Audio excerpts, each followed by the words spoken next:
Hi kids! Today, we're going to learn how to make solving equations easier by using shapes. We're going to see how a tricky math expression can be turned into something simpler with the help of squares and rectangles. Step 1. Start with a square.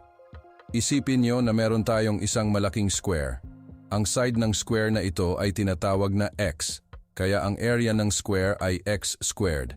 Ito ang unang shape natin. Step 2. Add a rectangle. Ngayon, magdagdag tayo ng rectangle sa tabi ng square. Ang width ng rectangle ay x at ang height ay b. Kapag dinagdag natin ang rectangle na ito, ang area ng buong shape ay nagiging x squared plus bx. Pero parang hindi siya pantay, di ba? Step 3. Cut the rectangle in half. Para maging mas pantay, hatiin natin ang rectangle sa dalawang equal na bahagi. Ang bawat bagong rectangle ay magkakaroon ng width na x at height na b over 2. Step 4. Add another small square. Ngayon, tingnan natin ang natitirang space. May kaunting butas, kaya magdagdag tayo ng maliit na square para mapuno ito. Ang sides ng maliit na square na ito ay b over 2, and since it is a small square, the area would be the quantity of b over 2 squared. Kapag dinagdag natin itong maliit na square, makukumpleto natin ang malaking square. Step 5. See the new square. Ngayon, tingnan nyo ang nagawa natin. Napalitan natin ang original shape ng isang malaking square. Ang sides ng malaking square na ito ay x plus b over 2. Kaya ang area ngayon ay the quantity of x plus b over 2 squared. Na-complete na natin ang square. Alam nyo sa paggamit ng squares at rectangles, napasimple natin ang isang mahirap na math expression.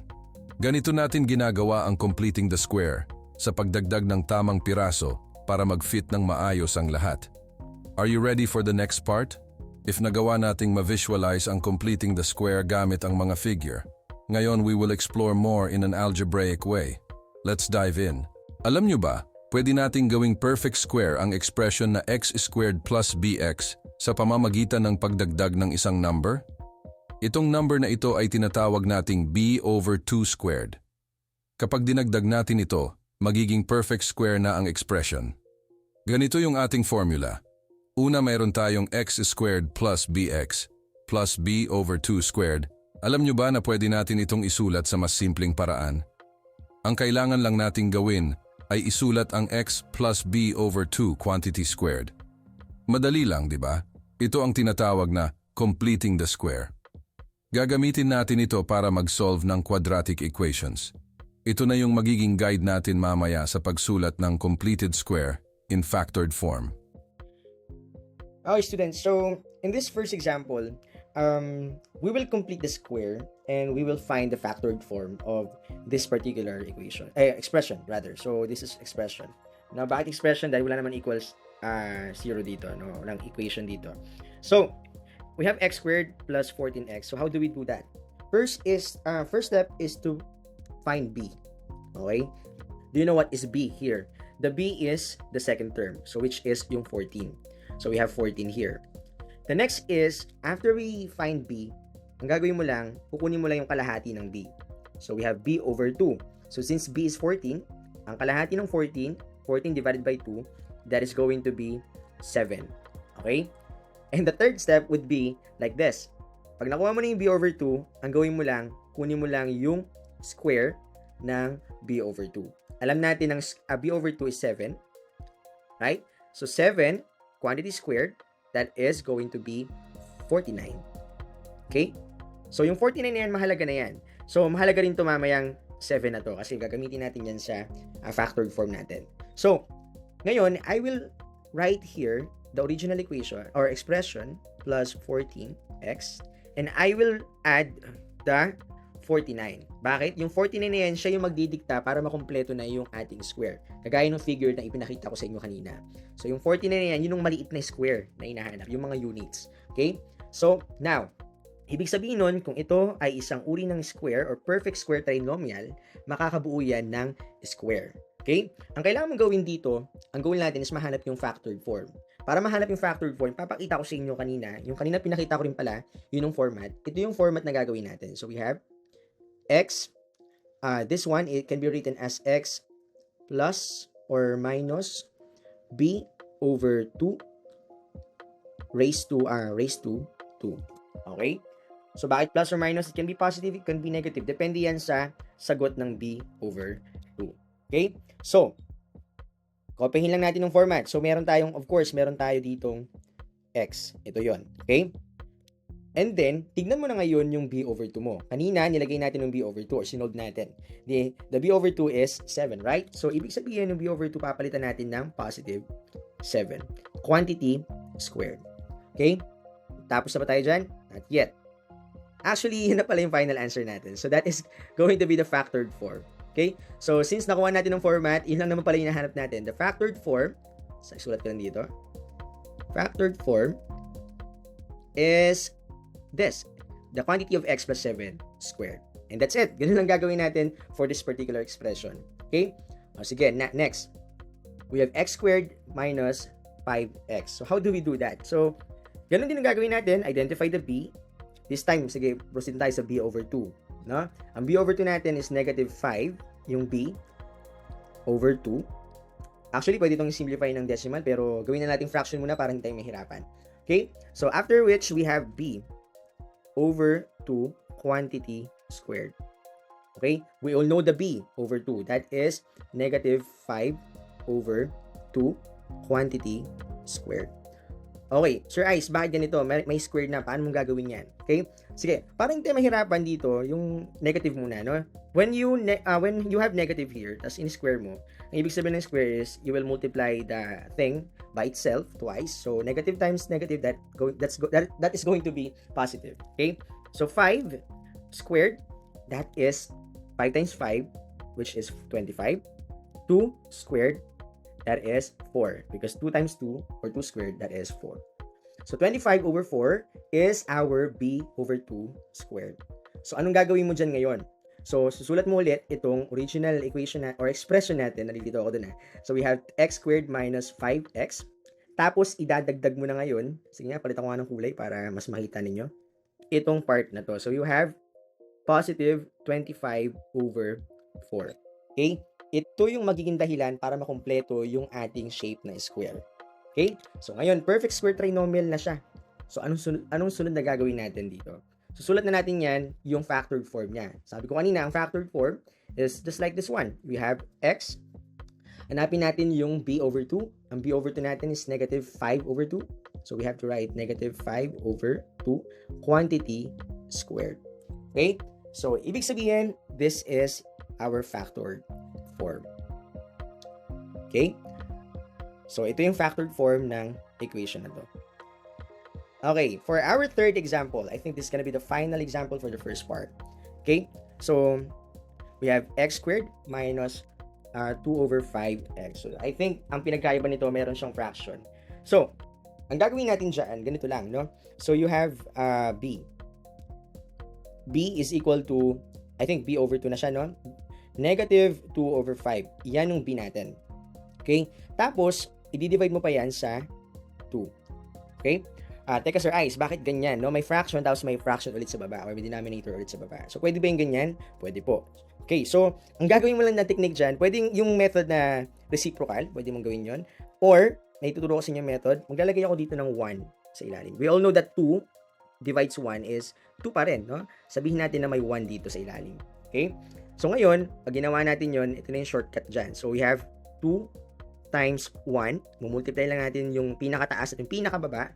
So, that is 2. Okay? Yun ang magiging numerator natin. Baba natin ng konti. Ayan. Tapos, yung nasa ilalim, 5 times 2, that is going to be 10. At may negative ka dito. Tapos baba, positive. So, ibig sabihin, negative ang magiging sagot natin. So, we have negative 2 over 10. You know what? We can simplify still 2 over 10, right? Pwede siyang isulat as divisible by 2. Pwede siyang isulat as 1 or negative 1 over 10 divided by 2, that is 5. Okay? So, yan na po yung ating b over 2. Mamaya magagamit po natin yan. The next one is, isulat na natin yung original equation dito sa baba. So, we have x squared. Wait, let me change the color. So, we have b over 2 quantity squared. Okay? So, paano mangyari yun? Gawin natin tong negative 1 over 5. Kasi nasolve na natin kanina yung b over 2, di ba? So, quantity squared. Okay? So, may negative, no? Negative times negative, that is positive. 1 squared, or 1 times 1, that is 1.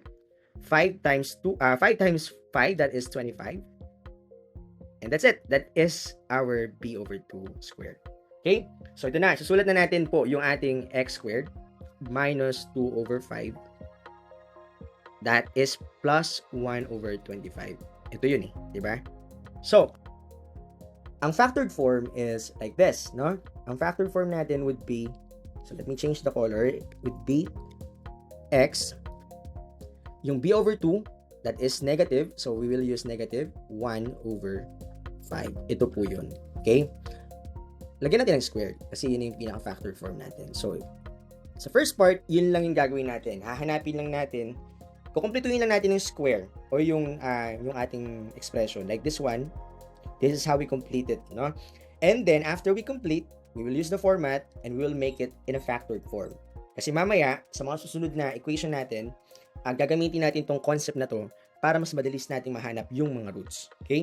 Now that you all know how to find the factored form, then we will proceed to the next part of our problem.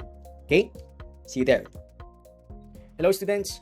Kanina tinuro ko sa inyo kung paano maghanap ng factored form ng ganitong uri ng expression. Okay? Pero ngayon, let's continue our session. This time, I'll be using my own voice to basically explain this to you. Okay? So, the very important thing na kailangan mo tandaan dyan kapag magsusolve ka ng ganitong equation using completing the square is the a, or the first leading coefficient, is equal to 1.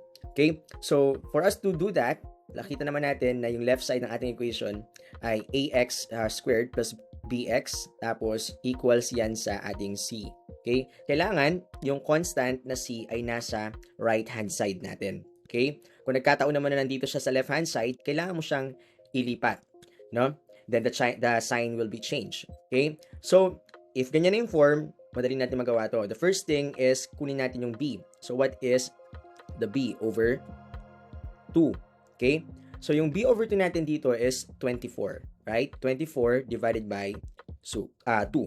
Okay? So, when we get the half of the b, we have 12. Okay? So, after natin makuha yung b over 2, syempre, we have to get the squared of the b over 2. So, then we have 12 squared. We all know how to simplify 12 squared, di ba? So, multiply natin sa 12 sa sarili niya, that is going to be 144. Okay? So, this is very important. 144, ilalagay natin yan dito. So, we have 2x squared plus 24x. Okay? So, maglalagay ako ng 144 dito. Syempre, sa kabila, maglalagay din tayo, na may 36 tayo, di ba? Maglalagay din tayo ng 144. Okay? To maintain the balance. Now, we simplify the right-hand side. We all know that 36 plus 144, that is 180. And we have x squared plus 24, x plus 144. Okay? So, kanina tinuruan ko kayo sa expression kung paano kunin yung factored form nito since this is perfect square trinomial. Okay? The perfect or the factored form of this one, okay, is going to be x plus 12. Okay? X plus 12 equals 180. Okay? So basically, no, kung titignan natin yung x plus 12 na yan, paano ba nakuha yung 12, no? Of course, ito yung original formula dyan. So, x plus, nanggaling yan sa b over 2 quantity squared. So, to basically figure out paano ba siya nagkaroon ng 12 dyan. Okay? So, we all know the b over 2 already, di ba? Yung b over 2 is 12. Kaya siya naging 12 dito. Okay? So, now, we are now in this particular equation. So, we all know how to handle that one. Di ba? So, this is square root. Extracting square root, I already teach you how to do that. So, we write here x plus 12. Okay? We use the square root principle. We have positive sa right side and negative square root of this particular number, the c, which is 180. Okay? So, basically remove the square and nagkaroon tayo ng square root. So, dito na tayo. No? So, we have to find two factors na isa yung perfect square number, isa ay hindi. So, we have x plus 12 on the left-hand side. So, we have plus or minus. Ano yung two factors na 180? So I think we have 36 when you calculate it times 5. Okay? So nakita natin in 36 ay perfect square number, right? So we have x plus 12 here sa left-hand side. We have plus or minus square root of 36. So meron tayong radicand dito sa loob na dalawang number. So we all know square root of 36. Sige, paghiwalay muna natin ang bahay yan. So dito meron tayong square root of 36 times square root of 5. So when we expand this thing or split them out, so yan, that is going to be positive or negative. Square root of 36, it will become 6. Okay? So that because that is a perfect square number. And we have square root of 5. 5 is not a perfect square number. So mag-remain lang siya sa loob ng radical sign. So square root of 5. So we have x plus 12 here. Okay? So the goal is to find the roots, which is yung x. Now, we are going to isolate x here. So what we're going to do is to subtract 12 both sides. Okay? Isolating the x, malalaman natin na ang x is equal to, of course, unahin na natin yung negative 12 dito. Okay? Tapos meron tayong plus or minus. Sinulat ko lang yung negative 12 dito. Meron tayong plus or minus 6, which is ito, square root of 5. Okay? So, ibig sabihin ba, yan na yung final answer? Tignan natin. Pwede naman natin paghiwalayin yan kasi dalawa yung posibleng sagot. So, ang dalawang posibleng sagot ay una, meron kang x equals negative 12 plus, sulat lang natin yung 6 square root of 5. Okay? Another possible answer is x equals negative 12 minus 6 square root of 5. And that's it. These are the two possible answers. Okay? That's how we solve quadratic equation using completing the square. Okay? So that's going to be the first problem. Okay, students, this is the second example, no? X squared plus negative, 3 to 1. Students, this is our second example. We have x squared minus 5x plus 6 equals 0. Okay? So, alam naman natin na may format kasing hinahanap dito or sinusundan. So, we have x squared, this is the format, plus or minus bx. Okay? So, ang goal din natin, syempre, kung meron man constant dito sa left-hand side, like this one, kailangan mapunta yan sa kabila. Okay? So, for us to do that, we have to make sure na yung a natin pala is equal to 1. Kapag ganyan, wala tayong problema. Okay, so dito sa problema na to, we have x squared minus 5x. Of course, positive 6, we can easily subtract negative 6 both sides or easily transfer positive 6 sa right-hand side. So we have negative 6 dito sa part na to. Okay, so ibig sabihin dito, itong particular equation natin sa left-hand side natin, kailangan pa kumpletuhin yung square. So, may kulang pa dyan. Kanina pinag-aralan natin yun, di ba? So, we need to identify the b. The b is negative 5. But hindi lang b. Kailangan natin kunin yung kalahati ng b. Okay? Tapos mamaya, kukunin natin yung squared niyan. So, we have negative b, or b, that is negative 5, over 2. Okay? So, bakit ko muna iiwan to? Dahil mamaya, kakailanganin natin yan sa factored form natin. Okay?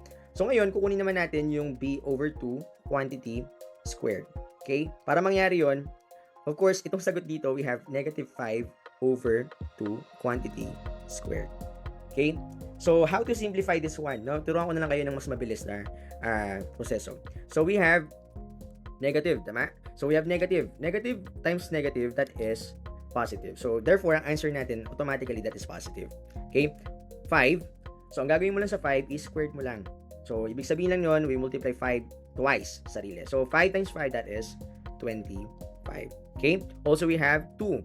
2 squared or 2 times 2, that is 4. So, ibig sabihin, this is going to be the number to complete this particular equation. Okay? So, kumpletuhin na natin. So, we have x squared minus 5x. Ilalagay na natin si positive 25 over 4 equals yung negative 6 sa kabila. Okay? Tapos mag-a-add pa tayo ng 25 over 4. Okay? So, we all know that this particular equation or expression is already a perfect square trinomial. Makakabuo na yan ng square. So, ngayon, ang gagawin natin dito is kailangan itong equation na to or expression na to ay maging factored form. So, kanina may format kasi si factored form, di ba? Kanina tinuro ko sa inyo kung ano yung format niya. So, we have x, it can be plus or minus. We have b over 2 quantity squared. Ito yung format ng factored form yan. So, lagyan natin factored form. Ngayon, alam natin yung x. We have here x, di ba? So, x plus the b over 2. Teka, kukunin natin yung b over 2. Ano bang sign nung b over 2 kanina na nakuha natin? So, nakita natin na yung b over 2 natin is negative, right? So, negative. So, ibig sabihin, since may dalawang posibleng sagot, posibleng sign dyan, we have negative 5 over 2. Okay? So, quantity squared. Ulitin ko ha, bakit ba naging negative 5 over 2? So, dahil negative yung b over 2 natin, so we will just copy the negative then. So, we have negative 5 over 2. Okay, so meron tayong factored form at sa kabilang side ng equation, meron tayong negative 6 plus 25 over 4. Okay, so ang goal is masimplify pa to. Para masimplify yan, we have to rewrite negative 6 as negative 24 divided by 4 plus 25 over 4. Teka Sir Ice, bakit mo ginawang negative 24 over 4? Kasi, mga anak, ang negative 24 over 4, pag sinimplify mo yan, negative 6 pa rin naman ang lalabas, di ba? So, bakit yan, no? Dahil, ang goal ko ay parehas dapat yung kanilang denominator. Pag parehas ng denominator, kahit hindi ka na mag-calculator, masusolve mo na yan. Okay? So, we have this, left-hand side, we have x minus 5 over 2, quantity squared. And the right-hand side, we can easily simplify them. So, we have 4 and 4, we just copy the denominator. Then add the numerator. So, negative 24 plus 25, that is going to be 1. Okay? Now, madalis na natin itong ma-solve. Dahil may square ka dito, we will be using the square root principle. Okay? So, yung square root principle, by applying this one, x minus 5 over 2 equals plus or minus square root of 1 over 4. Okay? So, ganyan po yung square root principle. No? And then, the next thing na kailangan mong gawin dyan is, of course, i-simplify na muna natin to, no? X minus 5 over 2. Simplify muna natin tong square root of 1/4. Square root of 1/4 is just like you are writing square root of 1 over square root of 4. Okay? Since we all know that 1 is a perfect square number as well as 4, we can easily simplify them. So, pinag-iwalay lang natin sila. Square root of 1, that is going to be 1. Square root of 2, that is going to be 2. Ibig sabihin, ang square root of 1/4 is equal to 1 over 2. Okay? Ngayon, tutuloy natin muna ang ating equation sa kabilang side kasi hindi na kasya. So, we have x minus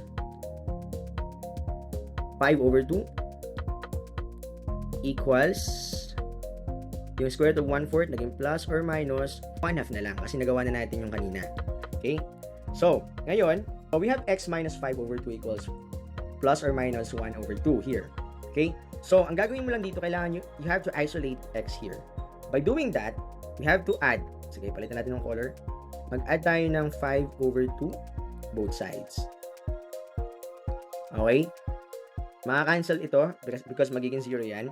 And matitira, x equals, we have positive 5 over 2 plus or minus 1/2. Okay? So, dalawa ang posibleng sagot. So, ang unang posibleng sagot is x equals 5 over 2 plus 1 over 2. Okay, ginamit ko muna yung plus sign dito. So, we can easily simplify this because parehas yung denominator nila. So, copying the denominator, adding the numerator, 5 plus 1, that is 6. And we all know that 6 divided by 2 is 3. Okay, x equals 3 ang first root natin. Okay, on the other hand, we have x equals this one, negative naman, 5 over 2 minus 1 over 2. Okay? Simplifying this, we have the same denominator once again, 5 minus 1, that is going to be 4. And 4 divided by 2 is 2. Therefore, x is equal to positive 2. So, ibig sabihin, may dalawang root tayo. Ang roots natin are 3 and 2. Okay? That is the final answer. So, for our try number 2, students, I want you to solve each by completing the square. Okay? So, try to pause and rewind this particular video and answer these 2 following exercises for you to really apply the skills you've learned from the previous video. Okay? This concludes our session for today. For completing the square, see you sa classroom.